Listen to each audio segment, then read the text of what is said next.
Charles, thanks for coming on. I really appreciate you taking the time to have a conversation with me. Would you mind telling us a little bit about yourself before you get started? Sure. I trust you'll let me know if I'm not coming through. My name is Charles Taliaferro. I've been in higher education for 40 years. I'm the author or editor of over 35 books, and I've been keen about philosophy since being a boy, and I love it. And it's great to be asked to be in an exchange with you. Awesome. So today's topic was aesthetic experiences and God. Could you tell me more about how you got interested in that topic and what your position is in general? Oh, okay.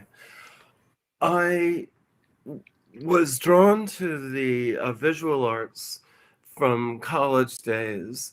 I married a painter, and she and I began an art and philosophy reading group here in Minneapolis, Minnesota. So since 1994, we've had artists and curators and philosophers meeting at our place, except for summers, and we discuss exhibits and books that are written by members of the group. The attendance varies from anywhere from 15 to 40. 40 we had right after 9/11. That was quite spectacular. But I've, by vocation, by marriage, by disposition, I initially was drawn to film, actually, and painting. I did a documentary when I was a young man. It was on PBS. So my position in aesthetics is roughly sort of abbreviating as realist. That is, I believe there really are aesthetic properties, not just affective properties like merriment, friendliness, ugliness, and so on, but I believe I'm a realist morally and aesthetically, so I believe there is beauty in ugliness, that which is truly calls on us to respond as grotesque and also to be drawn to.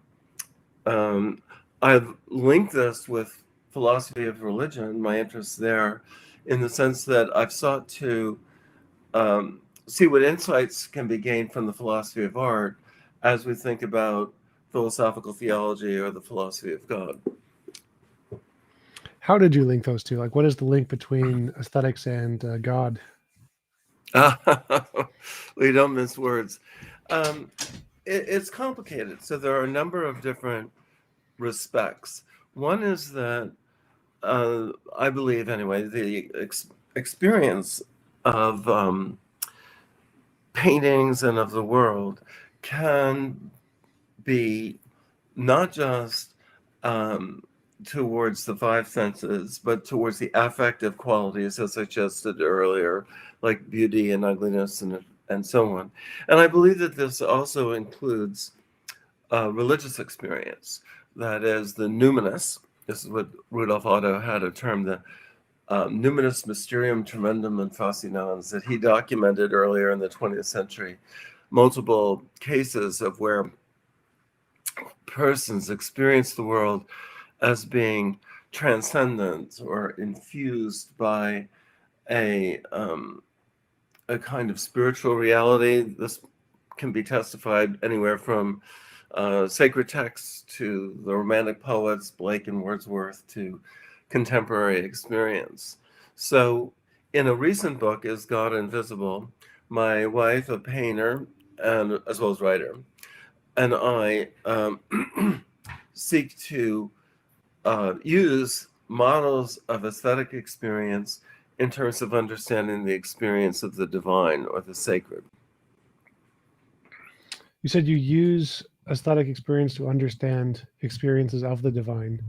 How so? What does that mean to use aesthetic experience to understand the divine? Like, does that relate to any aesthetic experience? And why would aesthetic experience tell you about the divine as opposed to it being a kind of a human evolutionary property?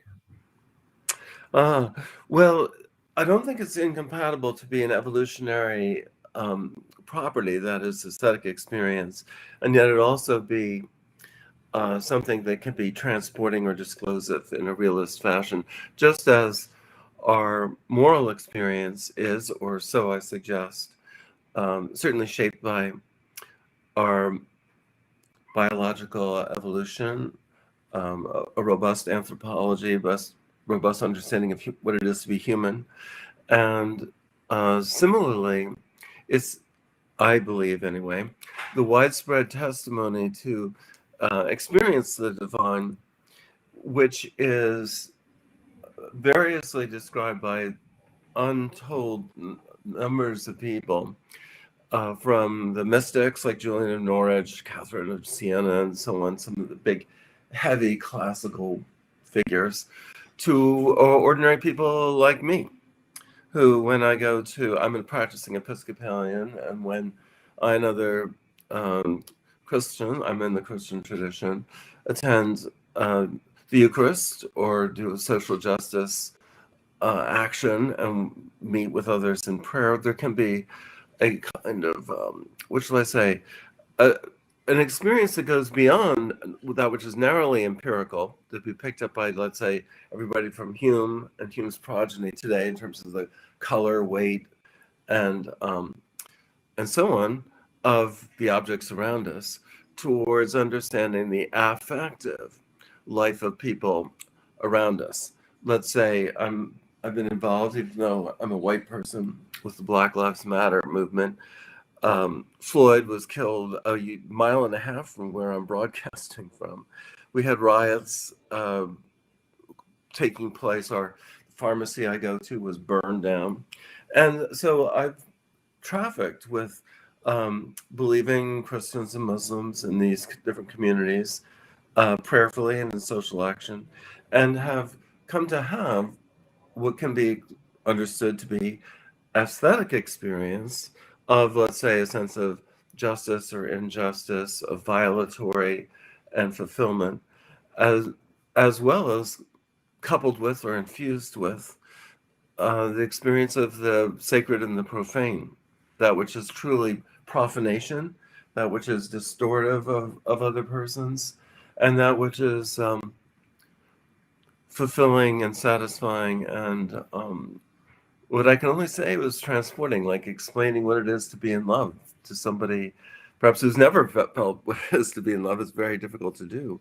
But if you have had an experience of awesomeness and with other persons or with natural objects, it's in that the experience of the sacred that I've sought to not capture, but point to.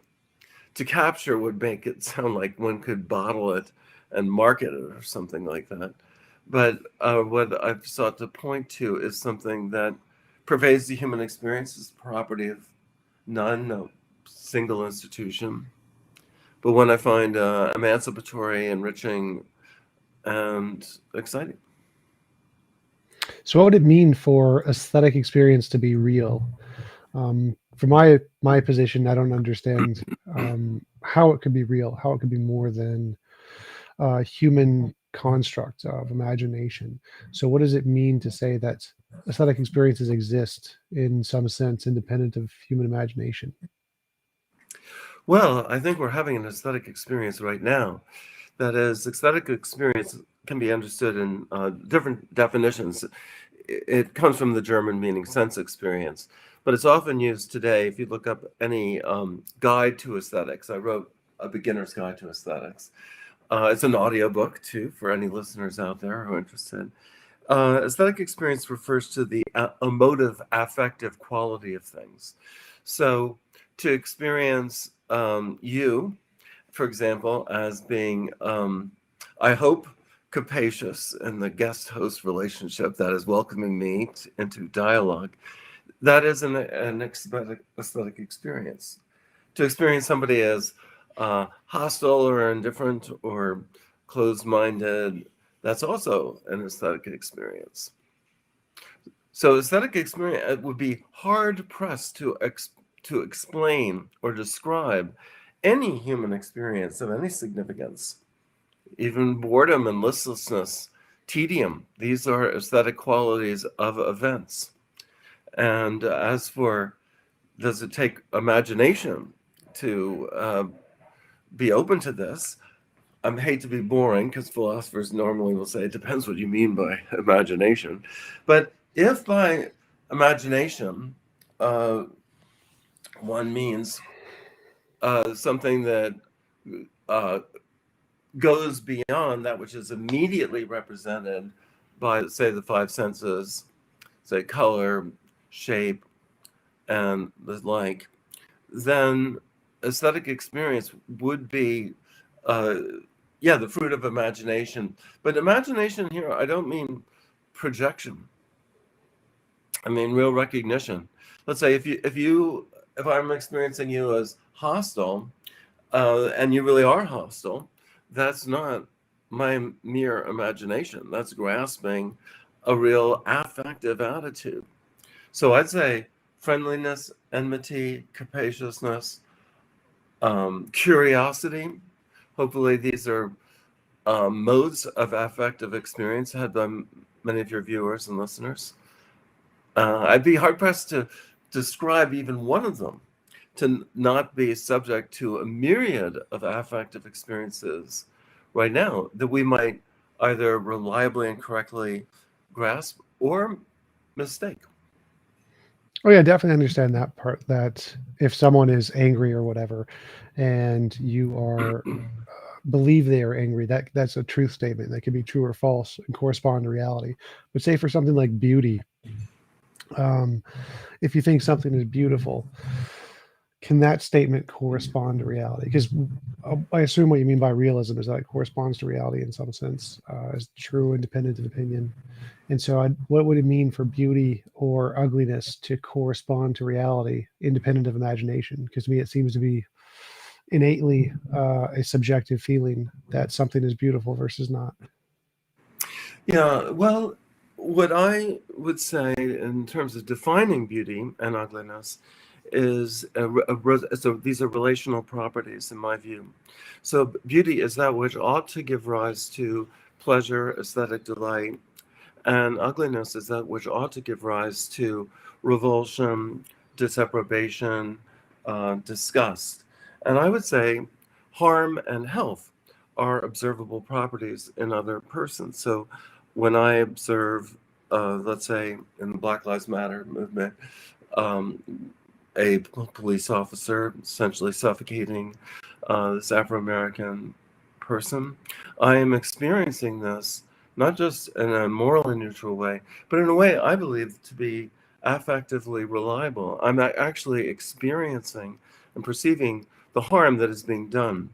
So I would say that just as um, it's not merely subjective to see that lacerating somebody's skin who's completely innocent for the sake of entertainment or some sick racial purity kind of mode. I think that can be viewed impartially and correctly as as a deep and abiding harm to another person, as that which ought to give rise to disgust. And likewise, it strikes me that other things being equal in non-exploitative relationships, when you experience the romantic love of your partner, uh, the the goodness of a philosophical exchange among friends, this is perceivable and experienceable as something that ought to give rise to pleasure. And one can propose, or I would propose, one can argue about it. Let's say someone thinks, no, this doesn't give me any pleasure at all. And say, well, why? So we'll come up with arguments. Say, well, I think you're being manipulative. You're not being fair. You're not being judicious to your interlocutors. You're actually being manipulative. Well, these are, it seems to me, properties that are real. Some people are manipulative, some people aren't. Some people truly are loving in the sense of wishing the good of the other person, and some people are malevolent. And I think these are not mere projections, and they're perceivable as innately desirable and they can be corrected and argued about. One can give good reasons for them and reasons against them, or so I suggest.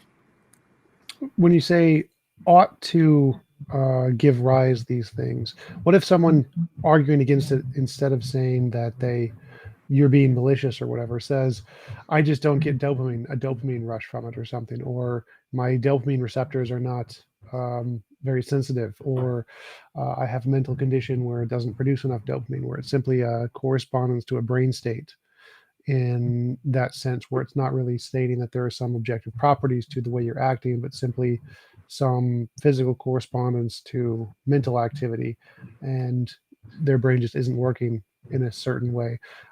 How do you tie that into you ought to be feeling this way? Because it sounds like you're saying that there's some state of affairs that the brain ought to release dopamine for, or something along those lines. Yeah, well, I'm enjoying this conversation, by the way. Not that maybe that's the brain releasing a little bit of pleasure. I do enjoy philosophical exchanges. I think that there is a continuum in terms of receptivity to the properties and events that are around us that are going to have degrees. They're just as there's going to be people that are, from a technical point of view, one might say autistic or given over to sadomasochism. They find certain things arousing that others do not.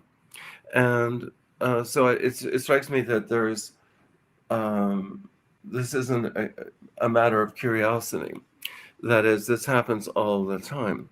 And so what I would claim, in any case, would be that with respect to the vast majority, I think, of persons, uh, even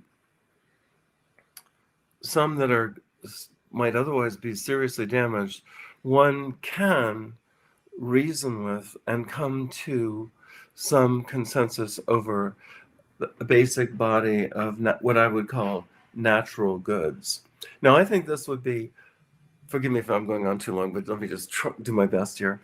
I'll give it, I'm granting you this. It's rooted in our biology or anthropology that there are certain goods that comprise healthy human functioning. I believe that to see, to move, to think, to reason, to have memory, these are all natural goods. They're not goods like courage, justice, temperance, and so on, though they're related deeply to them. Now, there are people that believe that their limbs and movement are actually disgusting. There are people that want to have voluntary limb amputations. There's the deaf community, the blind community, that actually want to have deaf and blind children because they have perceived certain goods to be available to them that wouldn't otherwise be there. And on these points, I don't think one can deal in a facile way, sweep them under the rug or anything like that.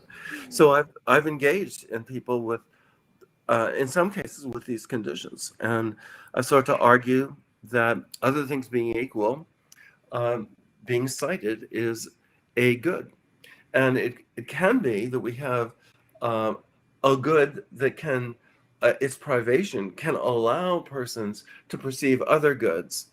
I've sometimes amused students by saying, if you're blind, you're kind, in the sense that I've never met a blind person that wasn't kind, except once in a New York subway. And I don't think the person was really blind. The person was coming through with their stick and just hitting us. So I don't know whether, because he was pretty accurate. So I'm not sure he was blind. But I would say these deprivations can awaken us to things, sometimes being insensitive to people's immediate emotions can give one rise to sensitivity to sonorous things like music. So I would say that there's a whole panoply of goods that we encounter. And some of us are, I'm blind to some, I'm sure.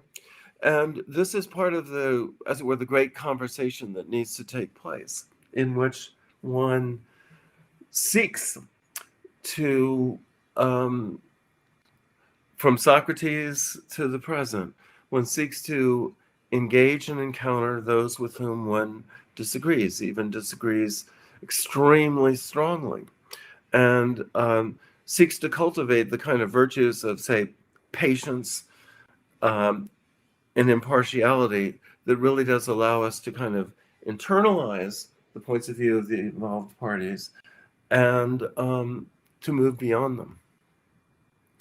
So my first thought would be symmetry. Symmetry is something that most people see as beautiful. Yet to me, it seems quite circumstantial that we see symmetry as beautiful because it's related to evolution. And if there's deteriorations in your gene, then that's indicated by certain physical deviations from one side to the other. And so I think we see it as beautiful because it benefits survival, but I don't see it as inherently beautiful. I don't see symmetry as something that is objectively beautiful. It just seems to be something that's convenient for evolution. And so we see it as beautiful.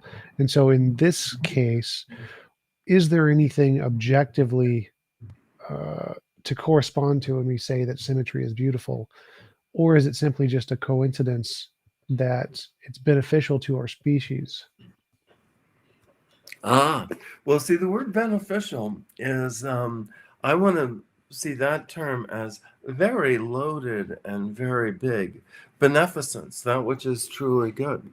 It strikes me that having recourse to evolutionary biology, it doesn't take you outside of the realm of truly objective values in the sense that you can't even understand the elements of evolutionary biology, let's say reproduction, respiration, physiology, digestion, all the properties that go and make up a healthy person. This requires value theory, and taking these on board as truly beneficent features.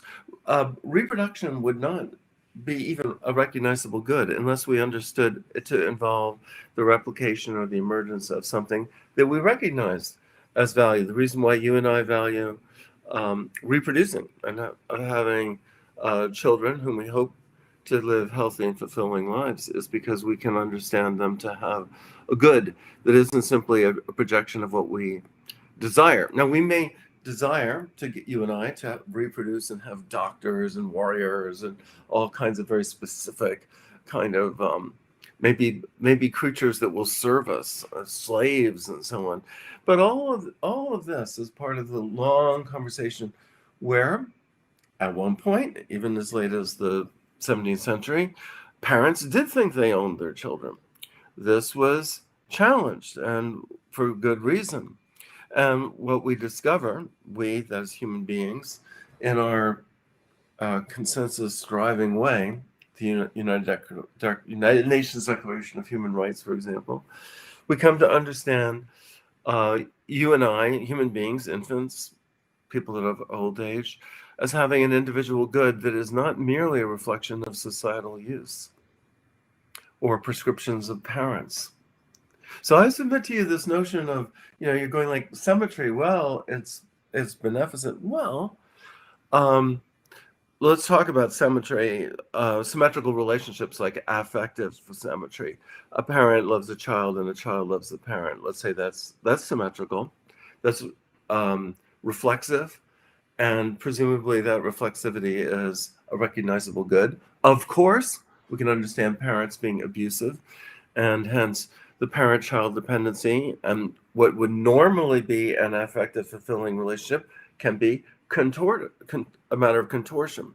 So in the fine print, Tom, I suggest to you and I, when we look at specific cases of evolutionary development, we can argue about that which truly is beneficent and not, quote, a mere aid to survival. Because again, survival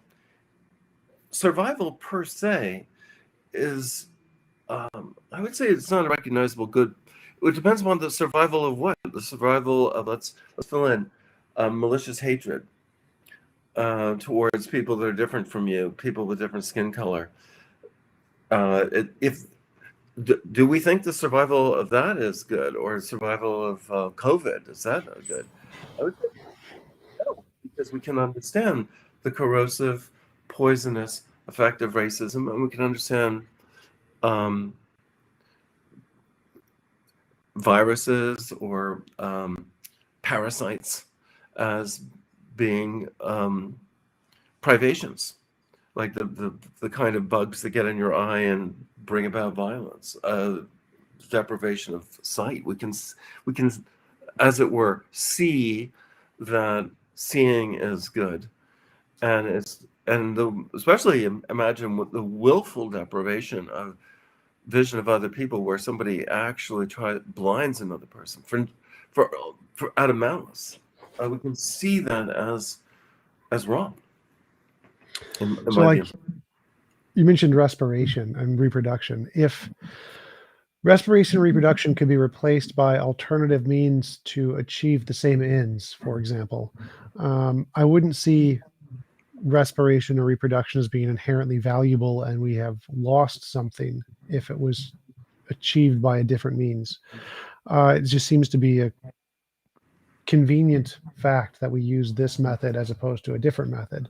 Or similarly, say if Hitler or somebody won, the vast majority of people may begin to see things his way, where he says whiteness is beautiful or something, and being discriminatory was beneficial to that society, and so they see discrimination against color as equally as valuable or beautiful as discrimination against what we see as racism. And so it seems like those things, I don't know if I could say that he would be right, or one of these societies would be more factually right or wrong in that case, because it seems to be a coincidence that one values uh, acceptance of other groups and one values discrimination against other groups. Because throughout most culture, it was beneficial for one group to dislike the other group. If back when we were pygmy tribes and you saw a stranger from a different tribe, the immediate intuition was kill him, because if he goes back and finds the other tribe, they're going to take all your stuff and kill you. And so you wanted to make sure that they didn't escape. And so the ability for us to have respiration or reproduction or valuing diversity seems to be, rather than a truth statement about reality, a convenient statement about what happens to work for us. And I wouldn't say it is more valuable or more true than the alternatives necessarily. Yeah, and I'm on the very opposite view, because I would say necessarily, yeah, mass murder and genocide are, if anything is objectively wrong, mass murder and genocide are. Um, Well, on so I would agree with you there, because I'm also a moral realist, but I wouldn't agree to say that they're not necessarily objectively beautiful. So, because there are many art forms, movies, paintings, depictions of war and genocide, like the Holocaust monument, that I would say are very beautiful. It's a very beautiful monument, even though it depicts these things. And so I wouldn't say that those things are inherently abhorrent or unbeautiful. And so it wouldn't be objectively the case that there is that it's not beautiful to see depictions or representations of these things. Okay, well, let me give me 2 minutes to respond. On reproduction, let me just think about this. Um, okay, I'm just going to be thinking out loud, and because time is limited, I'm just going to barrel in. I am inclined to think that um, reproduction, including um, sexual reproduction, is a foundational good, comprising of what it is to be human. Now, I'm also very typical kind of progressive Christian. I believe in legitimacy of single-sex unions. In fact, I officiated a wedding of a lesbian couple, both of whom are seeking to reproduce, but artificially. And so they believe actually reproduction is a good, even though they're doing asexual reproduction. They're having sex for sure, and they're reproducing, but it's going to be through artificial insemination and the like. But I do think that sexual reproduction, other things being equal, ceteris paribus, unless you're a praying mantis, is a good, and that sometimes when we seek goods that are surrogate in a way, like adoption. I believe that that is a way of simulating what that which would be, again, I may need to revise this as we go along, a natural good.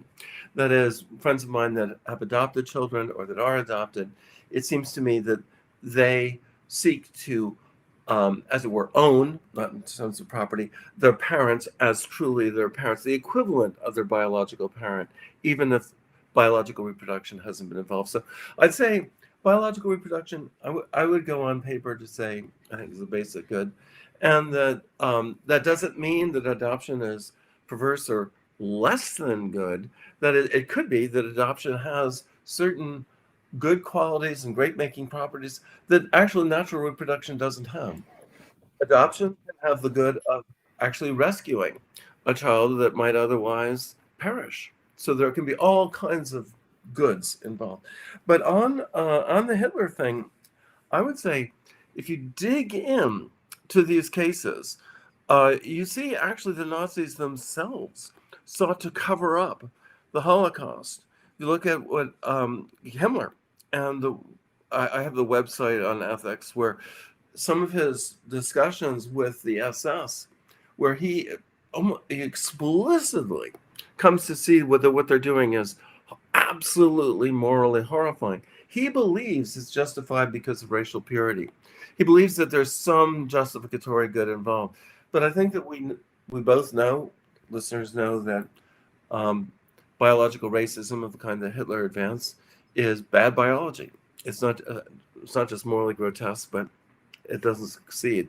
So, but I would say on the Holocaust Museum, I'm sorry, Tom, this is just, I'll wrap this up.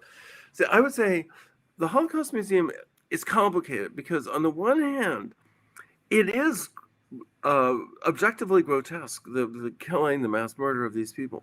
However, there are certain goods that can be outweigh the display of horror, namely education, also veneration. There's a way in which I might be brought to venerate an ancestor who was killed at Auschwitz by kneeling in Auschwitz, by actually seeking to if let's say these photographs of the victims were Nazi photographers. So in a way, this is a highly controversial matter today of Holocaust studies, because when we look at these pictures, we're looking at the victimizers' photographs of these people, but it might still be a good to behold these pictures insofar as that is able to give rise to or cultivate a kind of allegiance or love or compassion for those who lost their lives, to ensure that this never happens again, and also as a tribute to love. Well, yeah. So I would go a step further and say that there are forms of art that are depicting of very grotesque things, but in and of themselves can be very beautiful. So, like scary movies, horrifying video games, the Holocaust Museum. Like people can be there and feel the same sensations of beauty that they get from the Mona Lisa or the great art, the great churches that are built. It seems like the sensations that are brought about by depictions of those events can be equally as much a form of art that can be relished in a sense of beauty as any other form of art. And in the case of reproduction, if we say there was an alternative form of reproduction, instead of it being sexual reproduction, it was more like uh, eating cheeseburgers. If you ate a cheeseburger, you became pregnant or something along those lines. Would comparing those two worlds, would one of them have a greater good than another? I wouldn't necessarily say so. I say that tying in one positive thing to another, like having children with sexual reproduction, which you enjoy, could be considered a good. But if we tied it into a different pleasurable thing like eating or enjoying a movie or something, and if that action led to pregnancy, that would equally be as much of a good. And so I don't see the connection between sexual reproduction and children as necessarily a good. It just happens to be convenient that this is the method that we use. Oh, wow. Um, okay, let me try to. Um, well, in fact, to go to your point at first, there was at least one Greek poet who Greece was rather misogynist, and this was a male, and he said, "Why do we actually have to have intercourse with women to have children? Why can't we just go to a temple and pray, and then an infant would appear on the altar? Why that?" And I'd say that here I'm a sensualist, I would say. I think that maybe this is John Stuart Mill, try these different goods. And I've eaten a lot of hamburgers. I'm not going to talk to you about what I've experienced in sensually, but I would say that um, no matter how good a hamburger is, no matter how succulent, it's um, not it, it may be an incommensurate good towards the good of sexual union. But if you haven't tried sexual union recently, I highly recommend it. And when it's done voluntarily among consensual adults, it will be, to describe it as like, it's like eating a hamburger, but just really good. I would say it's a very non-hamburger experience. Just like it would be really weird just if you're eating a hamburger and say, wow, this is as great as making love. This is like amazing. I would say these are competing goods. And I think I have the weight of um, much human poetry and literature on my side. And I think what is also on my side is when things go horribly wrong. When Oedipus realizes he was having intercourse with his mother, and then he blinds himself, and actually she severs her breast, and all this. We wouldn't find this tragic unless we realized that blinding somebody is bad, severing the breast. We wouldn't understand it also unless we understood that sexual union was a good, and what was being despoiled in this tragedy was that it involved, we could argue about evolution and taboos and so on, but a violation of the parent-child relationship. So um, I would suggest that if we, okay, in a debate, we would, like the hamburger versus making love, it seems to me that one can address such examples, and when one understands, no matter how good the hamburger, and if the making love truly is consensual, and etc., these are competing goods that are of objective, should give rise to relish. Now, in terms of sexual union, there are matters of privacy and intimacy. There's going to be variation among cultures and so on. But all of this would need to be argued with in terms of detail. Well, are you saying that the level of pleasure of the action and its association to having children is what makes it good? So if there was an action that you enjoyed more than sex, and if that was associated with having children, then it would be better than sex being associated with having children? Um, on this point, I regard pleasure as actually not a single sensation. But pleasure has to do, in my view, with preference satisfaction. And I believe there are different kinds of satisfaction and different kinds of preferences. Differences in kind, not just differences in degree. Like there might be a difference in degree between a whisper and a scream, you call it volume. But in terms of the pleasure that I have in making love, in versus nutrition, versus in a good conversation with my students, with my colleagues, these are different kinds. And I want to use the technical term, they're incommensurate. That is, they do not admit of comparing on the same scale. Like if I say, well, this Rembrandt painting, how much is it worth to you? How many friendships would you exchange with it? And I'd say, no, we're in the middle of incomparable goods. Sometimes tough decisions need to be made, but so I would say the preference of I'm childless, so I've not had a child, so I can't really speak to it personally. But I imagine that the good that I would have by having a child with a mate would be it's something that well, I'll put it personally, I missed. I would have loved to have had that, and it doesn't substitute the pleasure of, say, being an author. I once I got one of my first publications. It came out, and I was holding it like this, and the secretary said, "Charles, you're holding it like it's a baby." I thought, oh my gosh, and I thought, oh my God, I hope not. But I would trade, 15 books for the pleasure of actually being a parent. Not because it's the degree, but it's a different kind. I will die without ever having known this, and I can't measure it in terms of degree. So, but would the kind make a difference, therefore, its relation to having a child? So, for example, the kind of joy from sexual intercourse versus the kind of joy from, let's say, deep philosophical debate. Say pregnancy was a result of deep philosophical debate instead of sexual intercourse.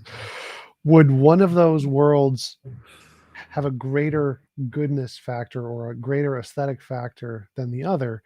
I don't think I could say they would. I'd say that it would be equally as valuable, probably from the perspective of different people, to have one form over the other. And I don't think there's one is more inherently right or beautiful than the other.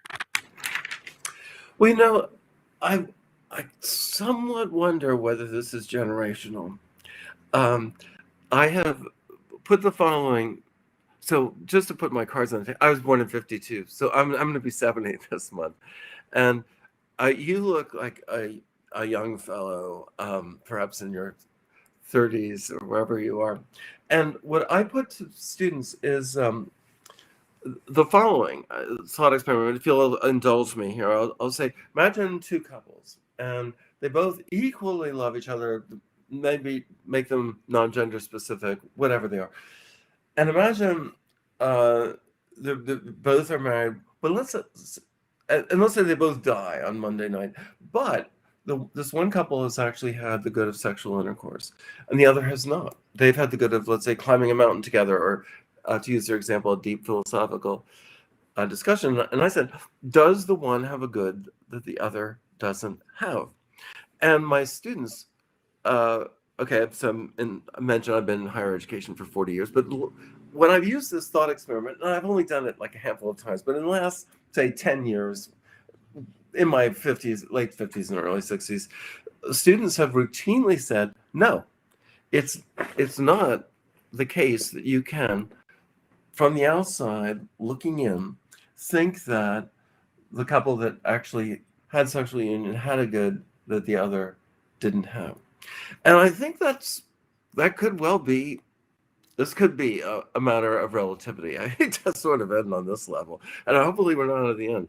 But and it might be. I mentioned this with a colleague, and said, "Look, today with students, it's a hookup culture, And intercourse just doesn't have the significance it had for me, born in 52 in the 60s and 70s. Just even if, I mean, it'd be kind of weird, even intimate kissing was like the equivalent to me of, this is like a commitment. I mean, this is like major.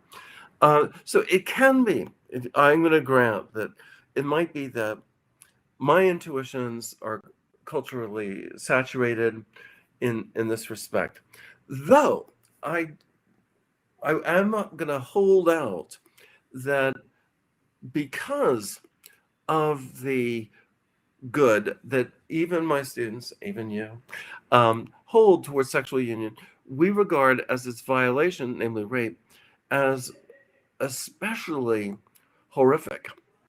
And versus having a clumsy philosophical conversation or a clumsy mountain climbing experience where, you're kind of reckless and you're not really. No, we regard when something goes wrong in the bedroom, this is you're vulnerable. You're vulnerable. There's been a violatory moment that can be lifelong in terms of the injuries, that less so in these other cases. And Well, I I would believe. disagree with that. So, Okay. so in the case, I wouldn't say it as simply being bad at rock climbing. I would say like if you forced someone to go rock climbing with you, that's kidnapping. That'd be kidnapping and uh, life endangerment, putting someone on a mountain.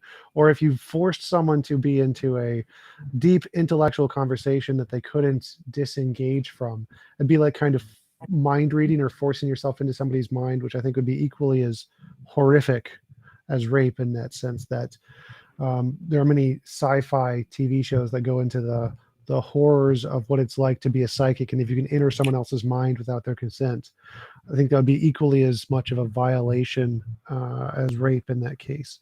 So I think that if you're forcing someone into these situations in a non-consensual way, it's understood to be just as bad as sexually forcing someone into those situations, um, because your mind and having someone enter your mind without your consent would be quite traumatizing. You come up with a forceful example. Um,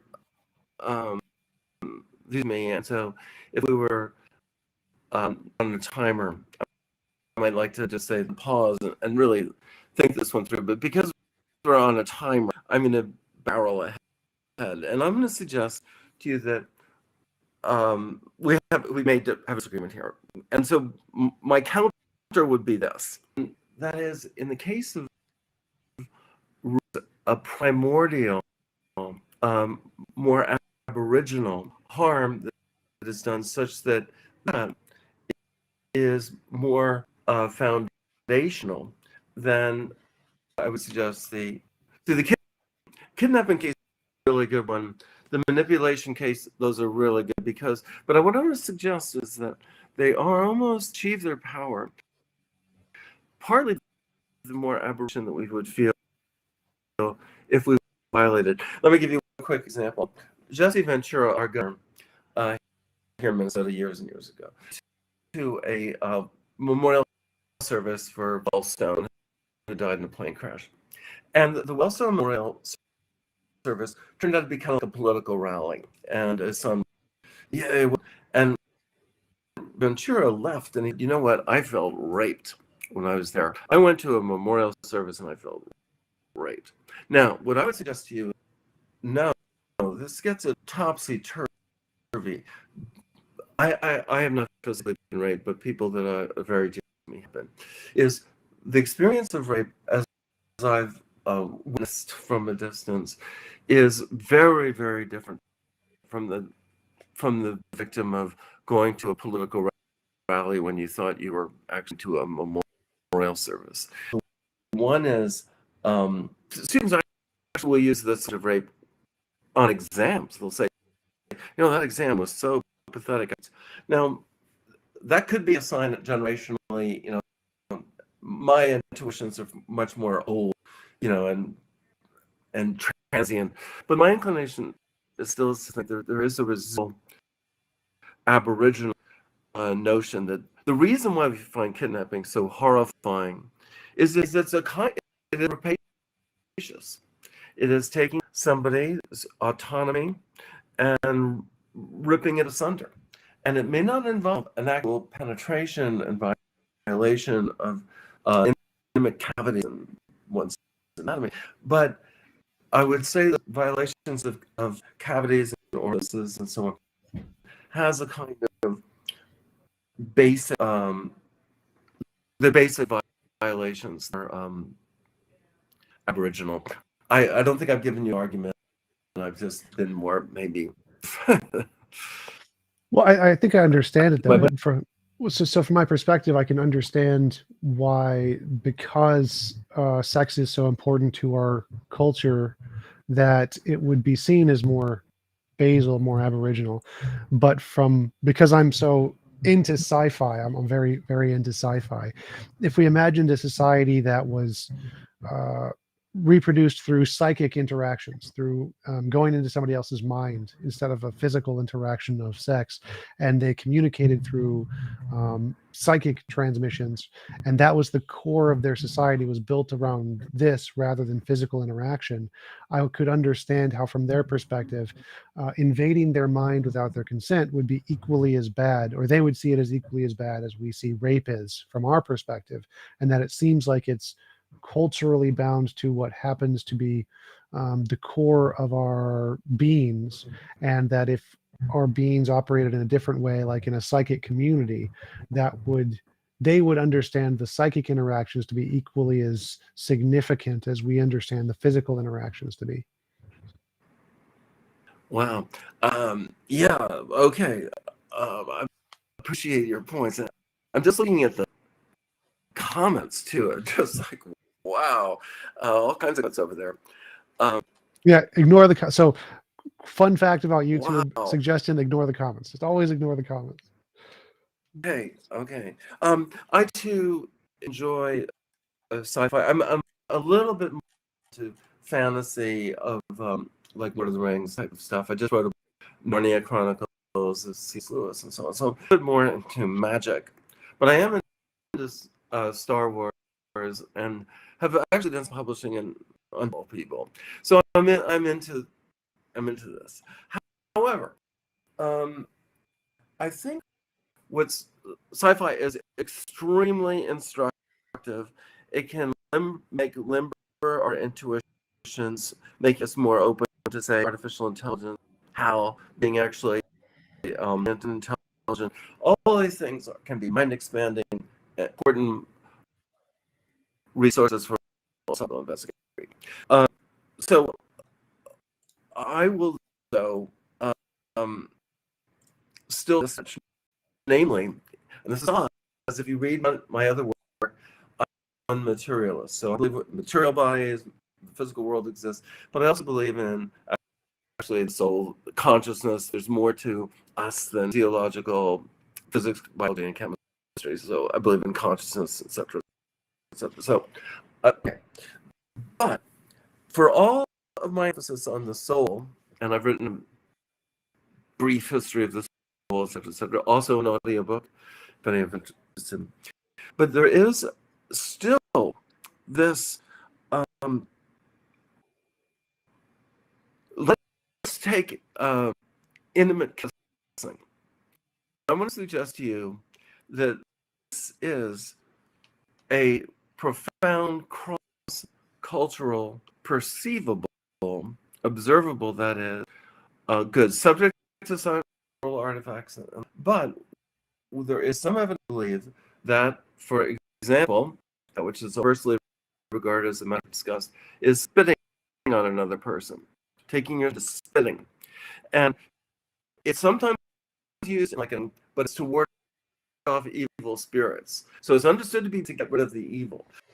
So the counterexample hold up and guard really primordial. Spitting on somebody, that's bad. But what is intimate? It involves sharing the saliva of a person. I'm going to suggest to you that that is extraordinary when you do that with another being. The kind of intimacy. Now, it might be in the sci-fi world, there could be a surrogate or an we would the word surrogate would suggest it's a shadow of the real. I realize that's plays in my side and your side, but I think that as we in the subway and you're reading your sci-fi and he spits on you, you're going to, other than being equal, unless you're part of wedding, you're going to go like, what the F are you doing? Because it's just as it's up with urinating or defecating on a person. And there might be deep ecological reasons why we find this health violatory. But I'd say these are deep and profound. And bodily life is full of waste. We wouldn't be in, or I'm in a home unless we controlled waste. This is biology, this is evolution, etc. But it's also understanding of beauty and that it's beautiful to speak with you and not for you not to speak, and vice versa. And these are, I believe, perceivable, beautiful events that we've been engaged in. We may not be able to reproduce a child as a result of this conversation, but perhaps we've slated somebody out there to for themselves to try reproducing. For sure. I've lost it. Well, we have been almost going for about an hour, so it is almost time to wrap up. But do you think there is anything more intimate than sex? So, for example, if in the future we could go or join minds in a sense where we could have our consciousness join together in some way, I think that would be far more intimate than sex would be, or far more intimate than kissing would be. I think that would be the peak of what intimacy could be, as if we could join our consciousness in some sense. And I would see that as far more meaningful or far more good than, for example, physical interactions like sex. And if that could take place, if reproduction was associated with that rather than sexual reproduction, I would see that as if there were goods of some kind, I would see the joining of consciousnesses as a greater good that we would associate childbearing or child rearing to rather than sex. And so I don't see sex as particularly spectacular compared to what that would be like.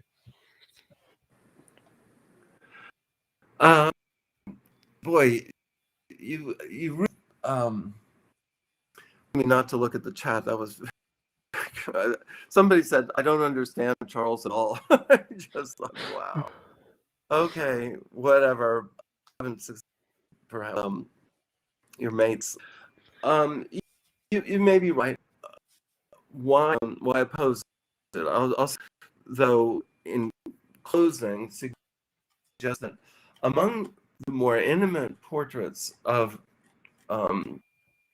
fulfillment that we find in the spiritual literature, and of the Divine Comedy of Dante, Beatrice and experiencing the one, or Saint Therese in the ecstasy of being. A lot of these images describe unitive experiences. They often use from mysticism or from the songs and the like. So I'd say, given our current embodiment, I want to end with this suggestion. Sexual intimacy, it does take a certain kind of primacy for me and perhaps others to other possibilities, given different forms of embodiment and different permutations in terms of the pores are interrelated with each other, that opens up new possibilities. Thank you. Awesome. Well, thanks for coming on. I really appreciate it. It was a great conversation. Do you want to give any links or references where people can find more about your work? Oh, thanks. If you go to the St. Olaf College, OLAF College site, under emeritus professors, or just Charles Taliaferro, spelled Taliaferro, and put profile, and you'll list of my publications, audiobook. I've been on TV a fair amount, a show called Engineering as a philosopher, analyzing ads. So you find various links there. Awesome. I'm also in Minneapolis, Minnesota, just in case you were unaware. And if you happen to know of any like interesting philosophical chat groups, please send Jeff an email where I can check them out, because I'm always looking for more interesting people to meet as much as possible. This art and philosophy group that we have going might be right up your alley. We're going to start up again in October, and I'll send you an invite through. Awesome. I really appreciate that. Thanks again for coming on. I really appreciate it. And I hope you have a wonderful rest of your day. Thank you.